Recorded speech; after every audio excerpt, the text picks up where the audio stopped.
जी नमस्कार, स्वागत है आपके अपने YouTube channel SGY science classes में और मैं हूँ राममूर्ति। तो दोस्तों आज के इस वीडियो सेशन में हम लोग बातचीत करेंगे इतिहास और है कक्षा 12th का। और आज हम लोग पाठ 1 जिसका नाम है हड़प्पा सभ्यता, ईंट, मणके तथा अस्थियां, इनसे संबंधित हम लोग कुछ महत्वपूर्ण वस्तुनिष्ठ प्रश्न पर चर्चा करेंगे। तो बस आपसे रिक्वेस्ट है कि आप इस वीडियो को अंत तक देखिए और अगर वीडियो को अच्छा लगे, अगर आपको मेरा ये वीडियो अच्छा लगे तो इसे एक लाइक दीजिए। इसे लाइक करके साथ ही साथ यदि आप हमारे चैनल पर नए हैं तो इसे सब्सक्राइब कर लीजिए। और याद रखिए मेरा ये टारगेट है कि इस वीडियो पर कम से कम मुझे 1 के लाइक चाहिए और ये आप लोग पूरा करेंगे।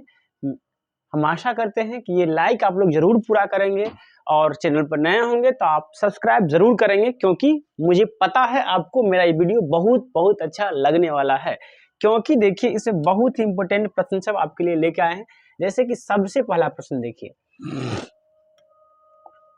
कहता है कि मोहनजोदड़ो का शाब्दिक मतलब है, और ये कब पूछा गया था? 2021 में। वार्षिक परीक्षा 2021 में ये पूछा गया था। बिहार बोर्ड के वार्षिक परीक्षा 2021 में ये प्रश्न पूछा गया था कि मोहनजोदड़ो का शाब्दिक अर्थ क्या होता है? मृतकों का टीला होता है, या महान का टीला होता है, जीवितों का टीला होता है, या इनमें से कोई नहीं? बताइए क्या होता है? तो मोहनजोदड़ो का शाब्दिक अर्थ होता है मृतकों का टीला। मोहनजोदड़ो का शाब्दिक अर्थ क्या होता है? मृतकों का टीला। यानी अपना सही आंसर क्या हो जाएगा? ए इज द राइट आंसर हो जाएगा। किसका? पहला का। अगर आगे की ओर चलेंगे तो अगला प्रश्न देखिए, बहुत ही इंपॉर्टेंट रहेगा ये प्रश्न। देखिए फिर से अगला जो प्रश्न है, कहता है कि भारतीय पुरातत्व का पिता किसे कहा जाता है? और आप देखेंगे तो ये प्रश्न 2021 में भी पूछा गया है और 2023 में भी पूछा गया है। दोस्तों मैंने पहले ही कह दिया है कि मैंने इस वीडियो में आपके लिए ऐसा क्वेश्चन छान करके चुन करके लाया हूं जो बिहार बोर्ड में अक्सर पूछे जाते हैं, और मैं पूरी गारंटी के साथ कहता हूं कि यही से ऑब्जेक्टिव बिहार बोर्ड में रहेगा। इसलिए आपको कहते हैं कि आप यदि हमारे चैनल पर नए हैं तो इसे सब्सक्राइब कर दीजिए और बेल आइकन को भी दबा दीजिए। तो जैसे कि देखिए यहाँ पर कह रहा है, क्या कहता है कि भारतीय पुरातत्व का पिता किसे कहा जाता है? तो पहला है लॉर्ड कर्जन, दूसरा है अलेक्जेंडर कलिंघम, तीसरा है दयाराम साहनी, और चौथा यानी डी ऑप्शन है लॉर्ड डलहौजी। तो इसका सही आंसर हो जाएगा अलेक्जेंडर कलिंघम को। भारतीय पुरातत्व का पिता अलेक्जेंडर कलिंघम को कहा जाता है। सवाल कमेंट में लिखेंगे। दूसरा का बी यानी भारतीय पुरातत्व का पिता किसे कहा जाता है? अलेक्जेंडर कलिंघम को। और आप मेरे साथ साथ बोलेंगे, बोलिए क्या बोलेंगे? भारतीय पुरातत्व का पिता किसे कहा जाता है? अलेक्जेंडर कलिंघम को। भारतीय पुरातत्व के पिता किसे कहा जाता है? अलेक्जेंडर कलिंघम को। चलिए बिल्कुल ऐसे ही बोलिए, जब बोलेंगे तो आपको याद रहेगा। चलिए अगला प्रश्न देखिए। अगला प्रश्न कह रहा है कि जो सिंधु सभ्यता को किस श्रेणी के अंतर्गत रखा जाता है?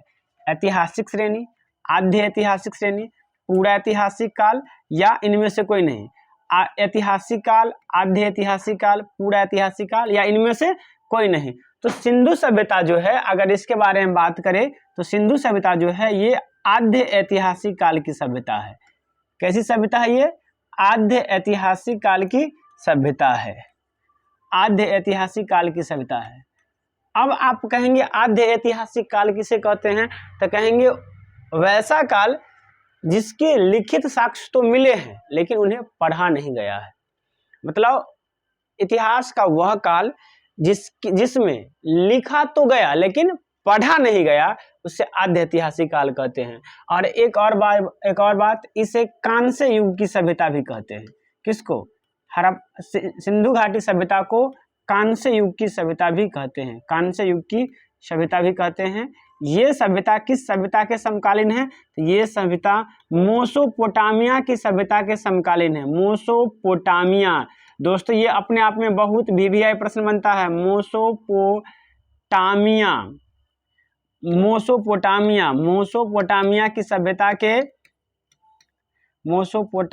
की सभ्यता के समकालीन है। इसके बाद ये चीन की सभ्यता के भी समकालीन है। तो इसका सही आंसर क्या हो जाएगा? B is the right answer. सब आदमी कमेंट में लिखेंगे 3 का बी, यानी सिंधु घाटी सभ्यता किस श्रेणी के अंतर्गत रखा जाता है? आद्य ऐतिहासिक काल के श्रेणी के अंतर्गत इसको रखा जाता है।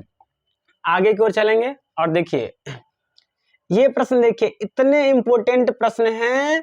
ये कहता है कि राखल दास बनर्जी को मोहनजोदड़ो का अवशेष किस वर्ष मिला? अब देखिए ये कब कब पूछा गया है ये प्रश्न, सो देखिए ये पूछा गया है 2009 में, 2013 में, 2020 में और 2021 में।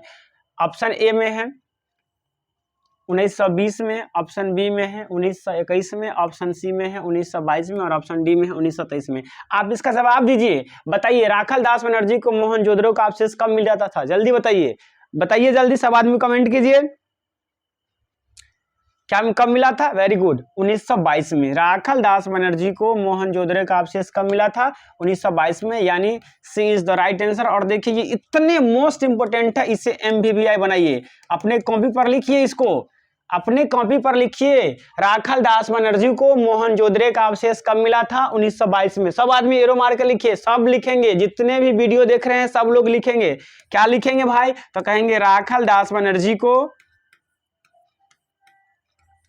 मोहनजोदड़ो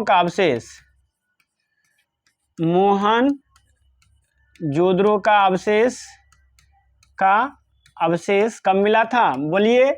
हाँ वेरी गुड, 1922 ईस्वी में मिला था। कब मिला था? 1922 ईस्वी में मिला था या मिला। वेरी गुड, ऐसे ही सब आदमी अपने अपने कॉपी पर लिखे, यानी 4 का सही आंसर क्या हो जाएगा? सी हो जाएगा, 4 का सही आंसर। अगला प्रश्न बताइए। देखिए इतने VVI प्रश्न अभी जस्ट आपको बताए थे, क्वेश्चन नंबर 2 के डिस्कशन में बताए थे कि सिंधु घाटी सभ्यता किस युग की सभ्यता है। और देखिए फिर से एक बार, ये प्रश्न कितने बार पूछे गए हैं? 2009 में, 2013 में, 2015 में, 2016 में, 17 में, 19 में और 21 में। ये इतने बार रिपीटेड ये प्रश्न है। कहता है कि सिंधु घाटी सभ्यता किस युग की सभ्यता है? पूर्व पाषाण युग की, नव पाषाण युग की, लौह युग की या कांस्य युग की? तो अभी जस्ट आपको बतलाए थे सिंधु घाटी सभ्यता कांस्य युग की सभ्यता है, यानी 5 का सही आंसर क्या हो जाएगा? डी हो जाएगा। सब आदमी लिखिए 5 का डी, 5 का सही आंसर क्या हो जाएगा? डी। सब आदमी कमेंट में लिखिए 5 का सही आंसर डी, यानी सिंधु घाटी सभ्यता कांस्य युग की सभ्यता। और देखिए इतने बार ये प्रश्न पूछे गए हैं दोस्तों ना। चलिए आगे की ओर चलते हैं। अगला देखिए, अगला फिर से एक बार और VVI प्रश्न है। 6 नंबर प्रश्न कहता है कि सिंधु घाटी सभ्यता में विशाल स्नानगार के अवशेष कहां से प्राप्त हुए हैं? क्या हड़प्पा से मिला है, मोहनजोदड़ो से मिला है, कालीबंगन से मिला है या लोथल से मिला है? देखिए, और ये प्रश्न भी कितने बार रिपीट हुआ, इसे देखिए 2009 में, 13 में, 15 में, 16 में, 17 में, 19 में और 21 में। इतने बार ये प्रश्न पूछे गए हैं, तो बिल्कुल पूरी संभावना बनती है कि 2025 में भी ये प्रश्न पूछा जाए। इसलिए आप इसका कमेंट में आंसर बताइए, जल्दी बताइए, सब आदमी बताइए। मोहनजोदड़ो सिंधु घाटी सभ्यता के विशाल स्नानगार का अवशेष कहां से प्राप्त हुए हैं? सब आदमी बताइए। क्या बोले जी? बिल्कुल सही, कहां से? मोहनजोदड़ो से। वेरी गुड, मोहनजोदड़ो से विशाल स्नानगार के अवशेष पाए गए हैं, इसे लिख लीजिए। विशाल स्नानगार का अवशेष सिंधु घाटी सभ्यता में कहां से पाए गए हैं?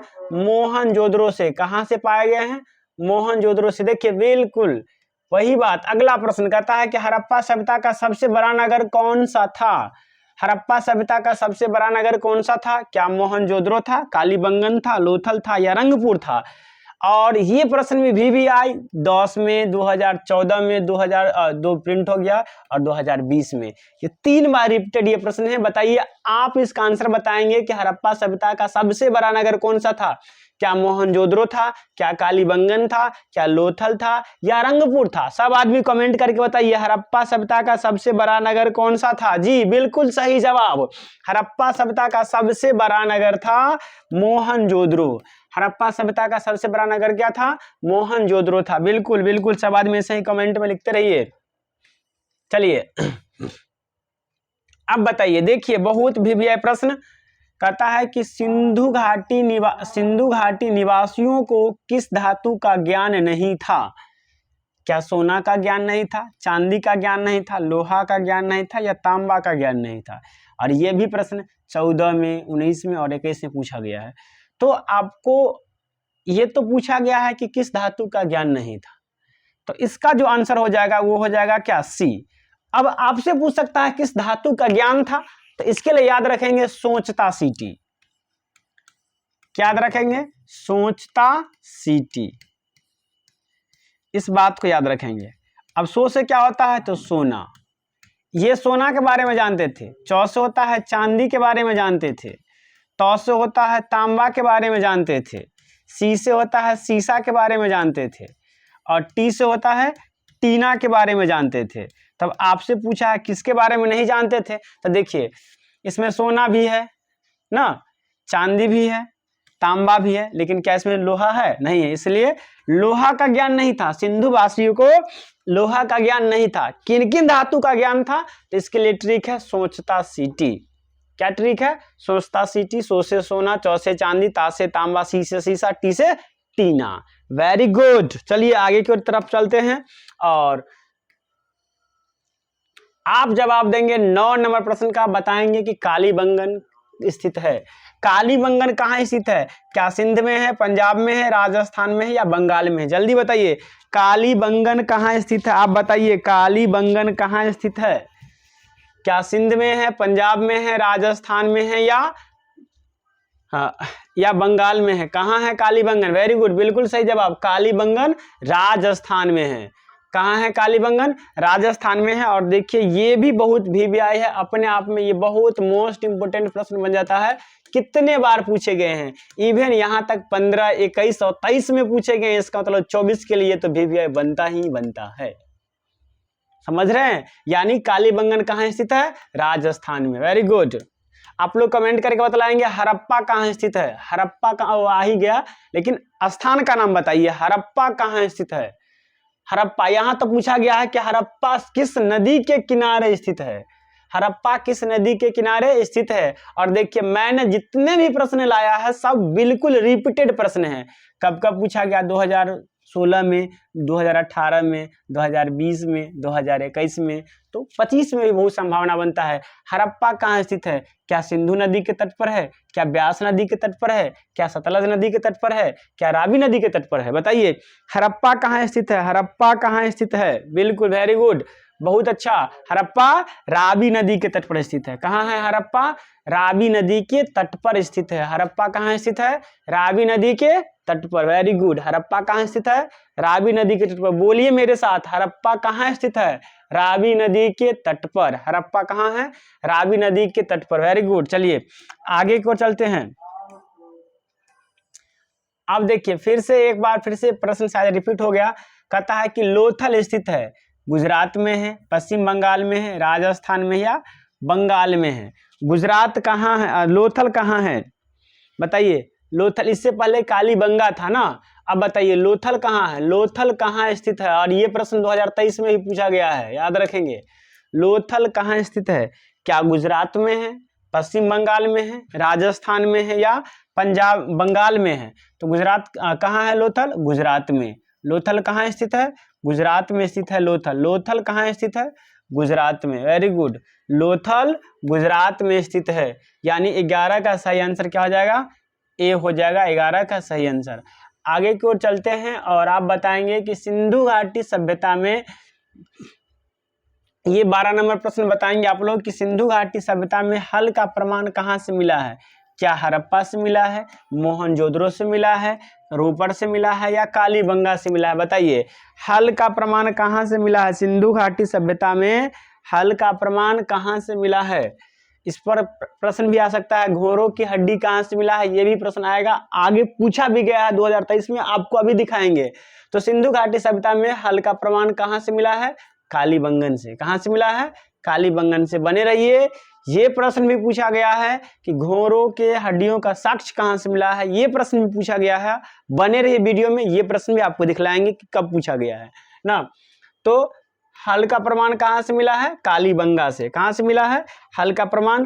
कालीबंगा से। आगे की ओर चलते हैं और देखिए कहता है कि हड़प्पा सभ्यता का नगर था। हड़प्पा सभ्यता का नगर था, बताइए आप लोग। हड़प्पा सभ्यता का नगर था, क्या 2 स्तरीय था, क्या 3 स्तरीय था, क्या 1 स्तरीय था, या इनमें से सभी? तो हड़प्पा सभ्यता की जो नगर थी ये 2 स्तरीय नगर थी। हड़प्पा सभ्यता की जो नगर थी वो क्या थी? 2 स्तरीय थी, यानी 13 का सही आंसर क्या हो जाएगा? ए हो जाएगा। हड़प्पा सभ्यता की नगर 2 स्तरीय नगर थी। Very good.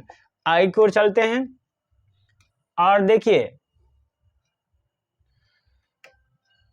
कहता है कि भारतीय उपमहाद्वीप की पहली सभ्यता विकसित हुआ था गोदावरी नदी के मैदान में, गंगा के मैदान में, सिंधु के मैदान में, या महानदी के मैदान में? बताइए। आप जिस उपमहाद्वीप में रहते हैं, आप जिस उपमहाद्वीप भारत में रहते हैं, उसमें सबसे पहली सभ्यता किस नदी के तट पर विकसित हुआ था? यही बात आपसे पूछा गया है। तो आपको पता है कि भारत की जो सबसे पुरानी सभ्यता है वो है सिंधु घाटी सभ्यता, जिसे हड़प्पा सभ्यता के नाम से भी जानते हैं। और ये किसके मैदान में विकसित हुआ था? कहेंगे सिंधु के मैदान में। किसके मैदान में? सिंधु के मैदान में। इसीलिए तो इस सभ्यता का नाम है सिंधु घाटी सभ्यता। क्या नाम है? सिंधु घाटी सभ्यता। सिंधु घाटी सभ्यता। इसका दूसरा नाम क्या है? तो इसे कहते हैं हड़प्पा सभ्यता। इसका दूसरा नाम क्या है? हड़प्पा सभ्यता। याद रखेंगे ना। तो भारत उपमहाद्वीप में पहली सभ्यता कहाँ विकसित हुआ था? सिंधु के मैदान में। कहाँ विकसित हुआ था? सिंधु के मैदान में। Very good. चलिए आगे की ओर चलते हैं और यहाँ ये जवाब दीजिए। ये एक बार फिर से ये प्रश्न जो कब पूछा गया है? 2021 में। देखिए प्रश्न क्या कहता है।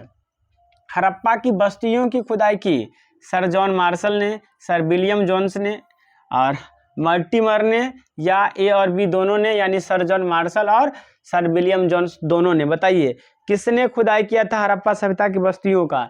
तो हड़प्पा सभ्यता के बस्ती के खुदाई में सर जॉन मार्शल भी थे और सर विलियम जोन्स भी थे, यानी दोनों आदमी मिलकर के हड़प्पा की बस्तियों की खुदाई की थी। इसलिए इसका सही आंसर हो जाएगा A, D. D is the right answer, यानी ए और बी दोनों व्यक्ति जो थे इन्होंने हड़प्पा सभ्यता के बस्तियों की खुदाई करवाई थी, यानी अपना सही आंसर क्या हो जाएगा? डी हो जाएगा।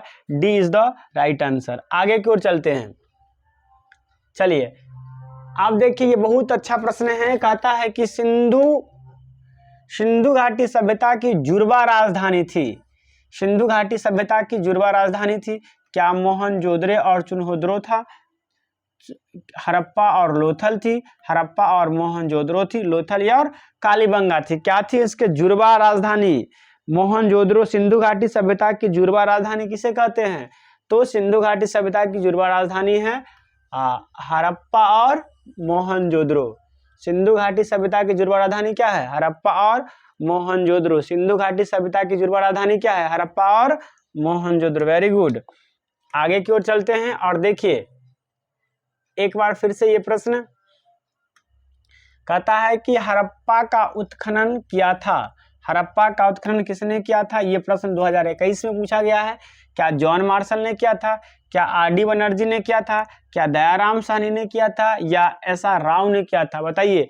आप कमेंट करके बतलाइए हड़प्पा सभ्यता का उत्खनन किसने किया था? हड़प्पा सभ्यता का उत्खनन किसने किया था? बिल्कुल सही, दयाराम साहनी ने। हड़प्पा सभ्यता का उत्खनन किसने किया था? दयाराम साहनी ने हड़प्पा सभ्यता का उत्खनन किया था, यानी 17 का सही आंसर क्या हो जाएगा? सी। आगे की ओर चलते हैं और ये देखिए बहुत अच्छा प्रश्न, ये बहुत मतलब कंसेप्चुअल प्रश्न है और अपने आप में ये बहुत अच्छा प्रश्न भी है। कहता है कि हड़प्पा सभ्यता की संभवतः सबसे प्राचीन कलाकृति नृत्य मुद्रा में नग्न स्त्री की एक कांस्य मूर्ति, नग्न स्त्री की एक कांस्य मूर्ति प्राप्त हुई है।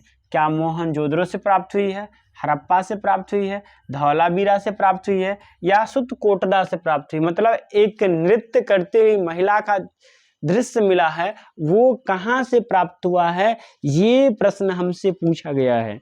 मतलब नृत्य करते हुई महिलाओं का एक मूर्ति प्राप्त हुआ है जो कांसे की है और वो कहाँ से प्राप्त हुआ है ये पूछा गया है। तो इसका सही आंसर जो हो जाएगा वो हो जाएगा ए, यानी मोहनजोदड़ो से। कहाँ से? मोहनजोदड़ो से। ऐसे आप देखेंगे तो नृत्य करते ऐसे छम छम करती है वो ना, तो वो कहाँ से प्राप्त हुआ है? मोहनजोदड़ो से ना। चलिए अगला प्रश्न देखेंगे और ये बहुत अच्छा प्रश्न कहता है, अब ये कंसेप्चुअल प्रश्न सब है जो संभवतः आगामी परीक्षा में पूछे जा सकते हैं। बताइए, जवाब दीजिए, इस प्रश्न को पढ़िए और जवाब दीजिए। कहता है कि निम्न किस स्थल में कारखाने के पाए जाने से मनके को बनाए जाने की प्रक्रिया स्पष्ट होती है। निम्न किस स्थल में कारखाने के पाए जाने से मनके को बनाने की प्रक्रिया स्पष्ट होती है? क्या राखीगढ़ से होती है? क्या राखीगढ़ से होती है? राखीगढ़ से होती है? क्या रोपड़ से होती है? क्या चुनहोद्रो से होती है? या धौलावीरा से होती है? तो कहाँ से होता है? चुनहोद्रो से। मतलब मनका बनाने का साक्ष्य कहाँ से मिलता है? चुनहोद्रो से मिलता है। मनका बनाने का साक्ष्य कहाँ से मिलता है? चुनहोद्रो से मिलता है। आगे की ओर चलिए, अगला प्रश्न देखिए, 10 नंबर प्रश्न। Very good. देखिए, कह रहा है कि हड़प्पा की बस्तियों में 200 से अधिक मुहरें पाई गई है। हड़प्पा की बस्ती में कितने मुहर पाए गए हैं? 2000 से अधिक मुहर पाए गए हैं। ये मुहर बनी है, क्या लोहा के बनी है? लोहा के तो बन ही नहीं सकता। क्यों नहीं बन सकता? क्योंकि हड़प्पा वासी को लोहा का ज्ञान नहीं था। क्या चांदी की बनी है? क्या फिरोजा पत्थर की बनी है? या सेल खरी की बनी है? किसकी बनी है बताइए?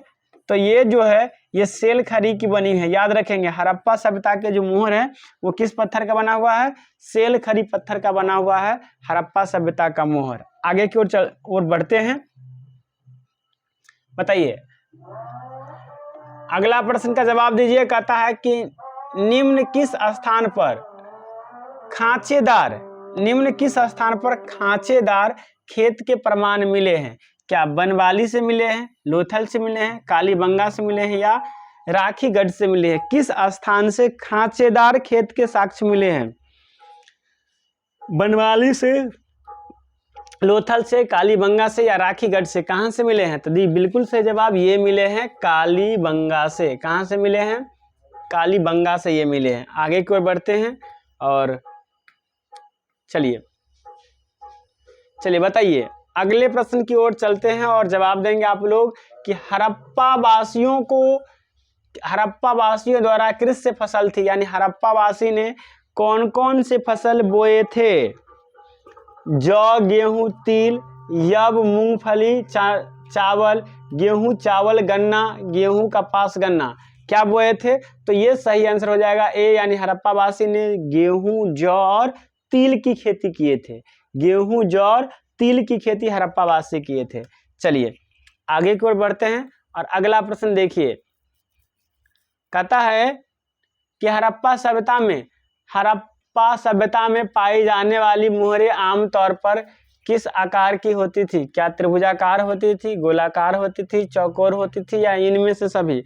बताइए, हड़प्पा सभ्यता में पाए जाने वाली मुहर आमतौर पर किस आकार की होती थी? वेरी गुड, बिल्कुल सही जवाब, ये चौकोर होती थी, यानी ऐसन मुहर रहता था, ना तो ऐसन और ना ही ऐसन, ज्यादातर ऐसने मुहर मिला है ना। चलिए आगे की ओर बढ़ेंगे। देखिए, बस कहते ना, ये प्रश्न भी आपको आएगा और आ ही गया। कहता है कि हड़प्पा कहाँ स्थित है? पाकिस्तान में है, भारत में है, नेपाल में है, या भूटान में है? कहाँ है हड़प्पा? हाँ बिल्कुल सही जवाब, ये पाकिस्तान में है। हड़प्पा कहाँ है? पाकिस्तान में। हड़प्पा कहाँ है? पाकिस्तान में। जबकि आपसे कालीबंगा पूछा जाए तो ये भारत में है, लोथल पूछा जाए भारत में है, लेकिन हड़प्पा कहाँ है? पाकिस्तान में। आगे देखिए अगला प्रश्न। कहता है कि हड़प्पा वासी पूजा करते थे, हड़प्पा वासी पूजा करते थे मातृ देवी का, मातृ आत्मा का, पौराणिक का, या इनमें से सभी? तो हड़प्पा वासी मातृ देवी का पूजा करते थे। किसका पूजा करते थे? मातृ देवी का पूजा हड़प्पा वासी किया करते थे। आगे की ओर चलते हैं जी। देखिए बताइए, 26 नंबर प्रश्न का जवाब दीजिए। बताइए सब आदमी।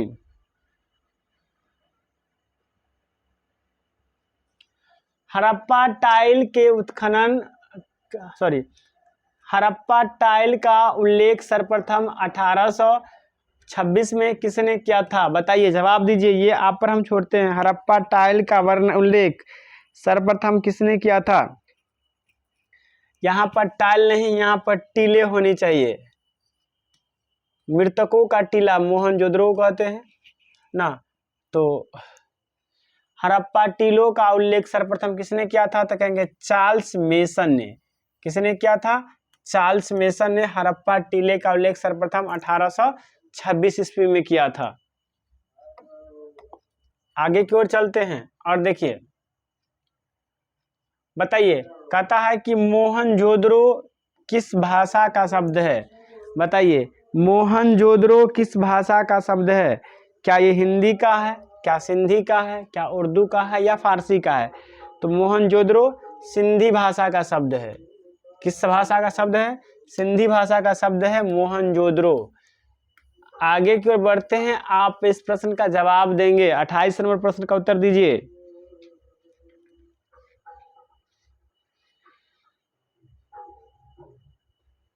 बताइए, कहता है कि पुरातत्व के अंतर्गत निम्नलिखित में से कौन एक नहीं है?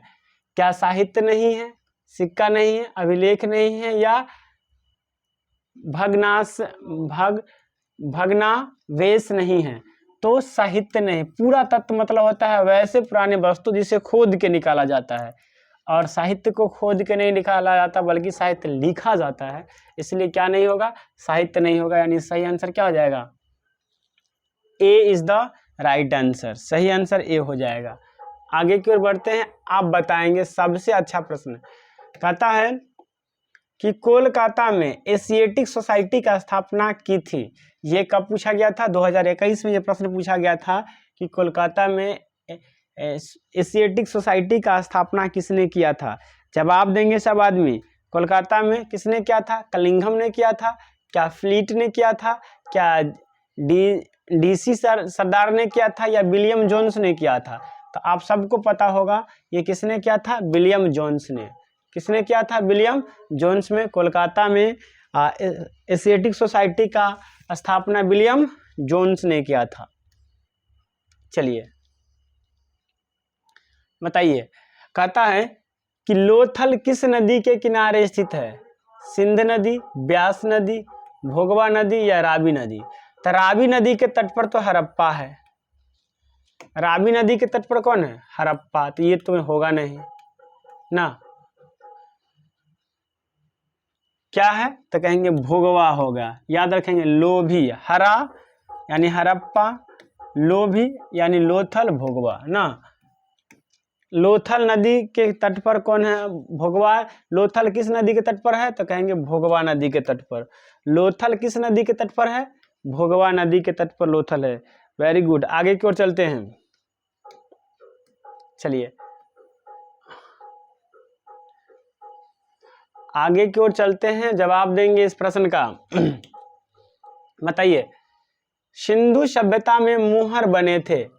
क्या सेलखरी का बना था, लोहा का बना था, तांबा का बना था, या इनमें से कोई नहीं? तो देखिए, लोहा का तो बन नहीं सकता। क्यों नहीं बन सकता? क्योंकि अभी आपको बताए हैं जब लोहा का ज्ञान नहीं था तो मोहर कैसे बन गया भैया? तो किस चीज का बना था? सेलखरी पत्थर का। सेलखरी पत्थर का बना हुआ था हड़प्पा के मोहर। जिसका आकार कैसा था? इस मोहर का आकार कैसा था? तो आकार चौकार रहता था, यानी चौकोर आकार रहता था ना। ये प्रश्न भी आया था और ये भी आ गया। कितने मोहर थे? तो लगभग 2000 प्लस, यानी 2000 से अधिक मोहर थे ना हड़प्पा सभ्यता में। जो किस आकार के थे? चौकोर थे। 2000 से अधिक थे। और किस पत्थर से बने हुए थे? सेलखरी पत्थर से बने हुए थे। आगे की ओर चलते हैं। और ये बहुत अच्छा प्रश्न कहता है कि सिंधु बताइए, कहता है कि सिंधु सभ्यता में गोदीबारा, या गोदी कह सकते हैं, गोदीबारा कहाँ मिला है? सिंधु सभ्यता में गोदीबारा कहाँ मिला है, या गोदी कहाँ मिला है? क्या कालीबंगा में मिला है, रोपर में मिला है, या बनावली में मिला है, या लोथल में मिला है? गोदी कहाँ मिला है? ये 2023 में पूछा गया प्रश्न है। और ये गोदी कहाँ मिला है? लोथल में। सिंधु सभ्यता में गोदी कहाँ मिला है? लोथल में मिला है याद रखेंगे इस बात को, क्योंकि रिसेंटली ये प्रश्न पिछले बार पूछा गया है।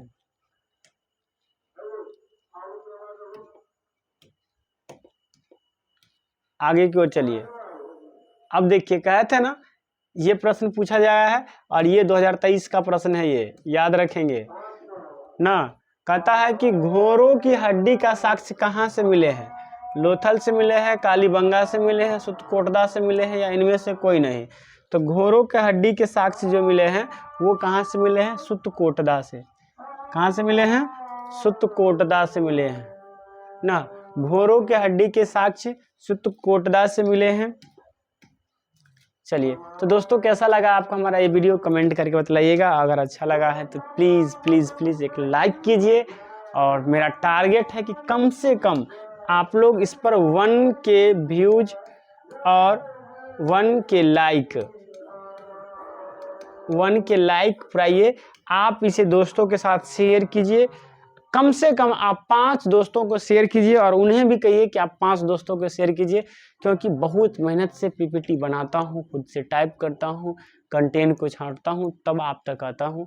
तो चलिए, तो इसके लिए तो 1 लाइक तो बनता है दोस्तों। तो चलिए, मिलते हैं फिर ऐसे ही किसी अच्छे वीडियो के साथ। आज के लिए इतना ही। जय हिंद, जय भारत।